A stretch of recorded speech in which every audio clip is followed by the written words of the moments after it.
askari loogu talagalay inuu maxaabiista hayo layidha qodigii baa nin maxbuusi ka qaatay oo ku faltamay dad.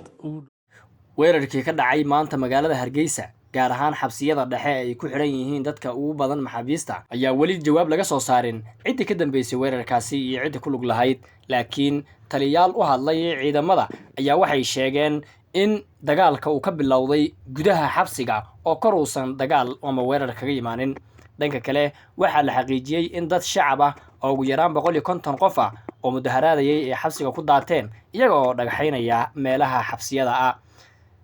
askarta oo isdifaacaysa dhexdeeda ayaa waxaa ka faa'iideystay dadka maxaabiista ahaa oo qaybo kamid ah qoryo gacanta u galeen, waa sida lagu waramayo ama taliyaal ciidan oo halkii ku sugnaa ay xaqiijinayaan. laakiin dadku waxay leeyihiin rasaasta aan maqlaynay iyo dagaalka sidii la iskugu daahay ma ahayn wax gudaha kaliya ka bilowday, laakiin waxaa loo badinayaa in kor lagaga yimi oo markaasina la qarinayo weerarkaasi. oo waxaa macquul noqon weyday nin maxbuus ah oo xiran oo haddii cunto uu rabay iyo hadduu musqul rabo kaliya laga furayo ilankaasi in uu qori gacanta u galo. hase yeeshee hal shakhsi kaliya ma ahayn inta maxaabiis ahayd ee meesha ka dagaalamay iyo sida weerarka u dhacayba wax hal shakhsi iyo laba shakhsi ma ahayne laba ciidan ayaa halkaas iskaga hor yimid.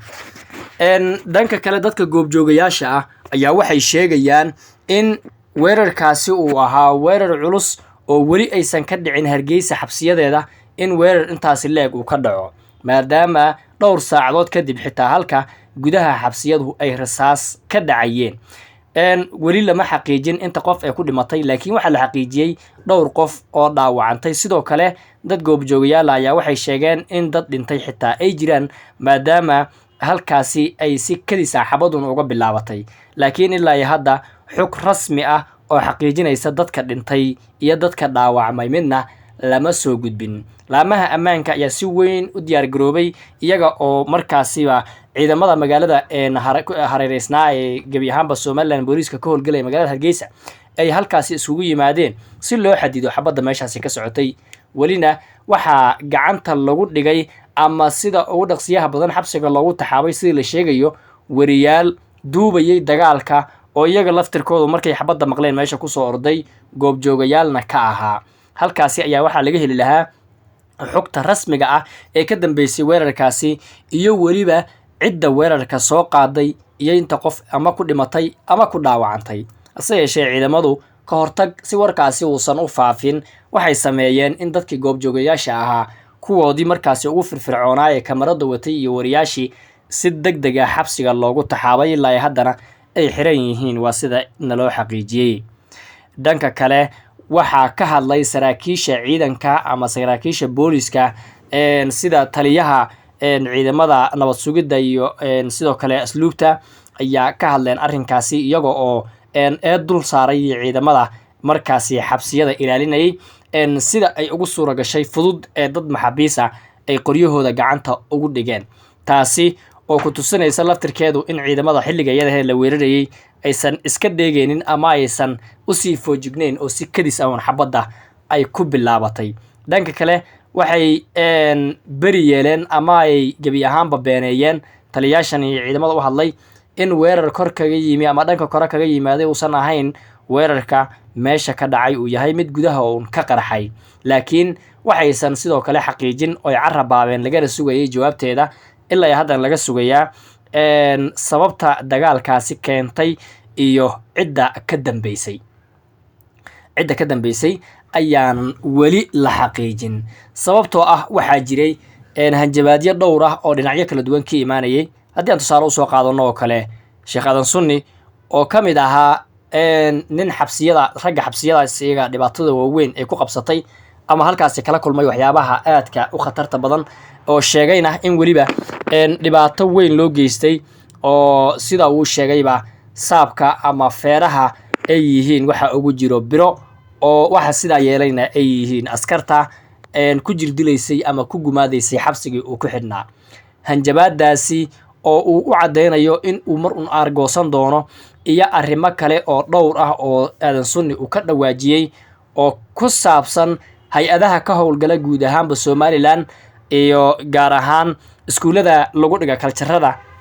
kristiyaaniga sida aan hadda iskuulkii Abaarso eedaylhayntiisu aad ka u badneed oo kale iyo waxyaabo lamid oo kale oo aad u badan ayaa waxa uu ka dhawaajiyey in ay eedi doonaan ama ay ka shalaayi doonaan reer Somaliland haddii aysan si degdeg wax ugu qabanin. eedayntaasi laftirkeedu waxa baryihii inoo dambeeyeyba jirtay cabsi weyn oo laga qabo in uu weerar soo qaada Aadan Sunni isla markaana isaga oo weliba hadalkiisa ay ku jirtay ama ka dhawaajiyey in dad dhalinyaro ah ama rag dhalinyaro ah oo waxba galabsan ay ku xiran yihiin xabsiyada dhexe ee Somaliland weliba iyaga oo ama isaga oo la xiriiriyay inay u xiran yihiin arrimo diineed iyo sidan ma ahee diinteena aan ilaashano darteed inay u xiran yihiin waa sida uu ka dhawaajiyay ama fikradiisu markii ay ahayd. hase yeeshee cabsidaas iyo erayadaasi hanjabaad ahaanta ah ee ninkaasi ka soo baxay ayaa waxaa laga qabay cabsi aad u weyn oo dhagta ayaa u taagneed dadka. si kastaba ha ahaatee weerarkani gudaha ka bilaawmay ayaa cidda ku lug leh meel loo qaada la garan laayahay laakiin waxaa jira tuhun ku aadaya hadalladii ka soo baxay Aadan Sunni iyo xilliga tan waxa isku soo beegay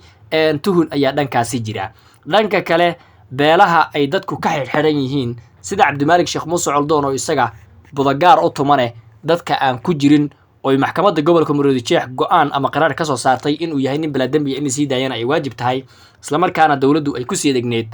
familkiisa ama reerihiisa ay hanjabayeen oo sida baraha bulshada ku arkayseen odayaal iyo wax garad beeshiisa ka soo jeedaba ay wacad ku mareen in sida uu dhaqsiyaha badan haddii madaxweyne Muuse Biixi uu ka jawaabi waayo ergadooda iyo ololeyntooda soo siidaanta Cabdimaalik Sheekh Muuse Coldoon in si degdeg ah ay tilaabo u qaadi doonaan ayna ka dhici doonto kabtaabilatay Hargeysa. waa sida ay ka dhawaajiyeen iyaga oo weliba u soo qaatay in uu u xiran yahay beel ka mid ah beelaha Soomaaliyeed ee dega Somaliland gaar ahaan Hargeysa in uu u xiran yahay Cabdimaalik oo uusan u xirnayn dawladda dhexe. waa sida ay ka dhawaajiyeen inagu maanan orana afkooda ay ka dhaheen. sidoo kale waxa ay farta ku gudayeen in meesha laga soo qabtay Burca ee ahayd Cabdimaalik loona soo dhadhiciyay ila Hargeysa taasina iyaga oo tusaale soo qaatay in qabiil laga soo cararayay oo la doonayay Cabdimaalik in lagu dhibaateeyo meeshaasi si ehelkiisa iyo dadkiisana looga soo fogeeyo. isku soo dudubo intaas soo eedood iyo intaas soo ku tirikuteen ee hadal ah